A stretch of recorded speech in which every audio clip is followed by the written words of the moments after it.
OMG, Edo, pinagkagagawa ng dalawang babaeng ito.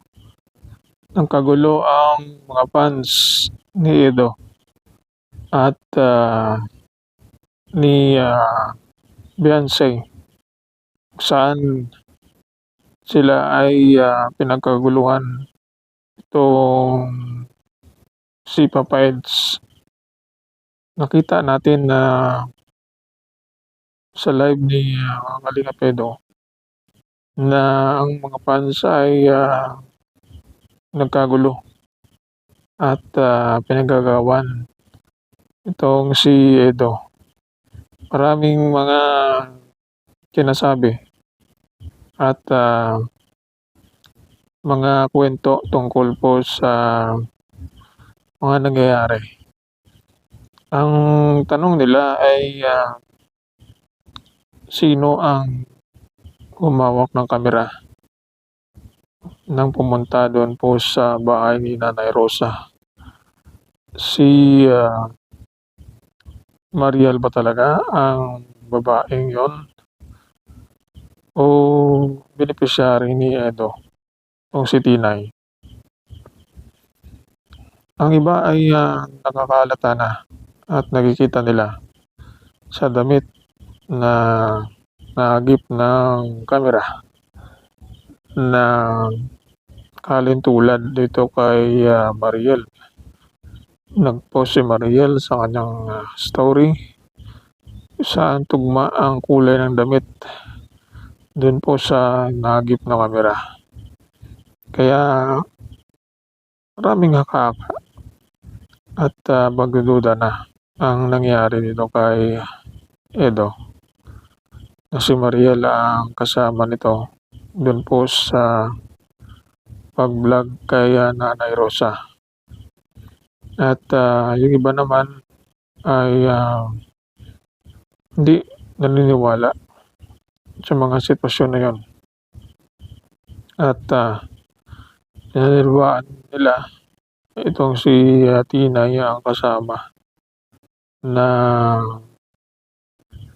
camera woman o naghawak ng camera upang kunan ng vlog doon po sa pagpunta nila kay Nanay Rosa. Ang mga netizen ay hindi pa rin makapaniwala. Ang iba at yung iba naman ay solid pa rin ang suporta kay Edo. Kung totoo man itong nangyari na may relasyon si Edo at Mariel ay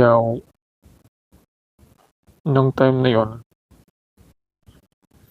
ay wala namang kasalanan. Kung baga ay wala namang relasyon itong si Beyonce at Edo na masasabi natin na kisiliusan ng todo ni Beyonce. Hindi naman natin masasabi na ito ay panluloko dahil turing ni Edo kay Beyonce ay kaibigan. Meron silang mutual understanding pero hindi sa romantic o may formal na pag-uusap na sila ay magsyota. Nahulog ang loob ni Beyonce kay Edo sa matagal na samahan. Pero ang turing ni Eds ay kaibigan, trabaho, katrabaho lamang. Ginagampanan niya ang kanyang papel bilang leading man dito po sa love team. Kaya hindi natin masabi na may panluloko talaga na nangyari. Masa lang itong si Beyonce na siya ay pipiliin ni Edo. Subalit yun nga nahayag. Bandang huli, ito na nga ang resulta na dahil sa selos ni Beyonce ay nagpatulpo na. Pati si Kuya Bal ay nadamay sa galit dahil ang ina ang na-trigger din sa pambabalahura di umano ni Kuya Bal. Kaya ito ay mga bagay na pinagkakuluhan nila tungkol kay Edo. Ang mga fans na ito ay sinasabing sa kanila si Edge. May isa din ay sinasabing gusto nila na yan ay mangyari doon po sa sitwasyon na yon. Pero ang karamihan ng mga nangyayari ito ay hindi sapat upang husgahan natin itong si Edo sa ating sitwasyon na mga taong umaagaw sa kanya. Kung si Mariel ay tahimik, di naman nagsasalita. Minsan nagpo-post sa social media, pero hindi naman sabi nating nanggugulo. May gumagamit lang sa kanyang mukha at account at nagsasabi na siya daw ay si Mariel. Pero wala namang basihan itong mga nangyayari.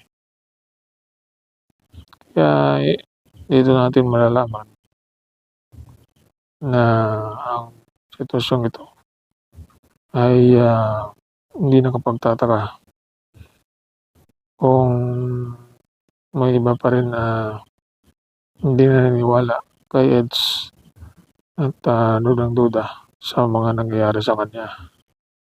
Pero ang iba ay tiwala na kung ano man ang mangyari dito sa gagawin ni Kalingap Rab, kung matutuloy itong tandem ni Bridget at Edo, ay ating pagtutukan.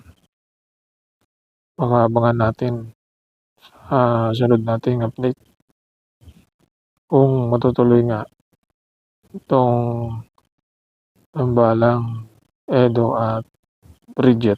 Sunod nating update.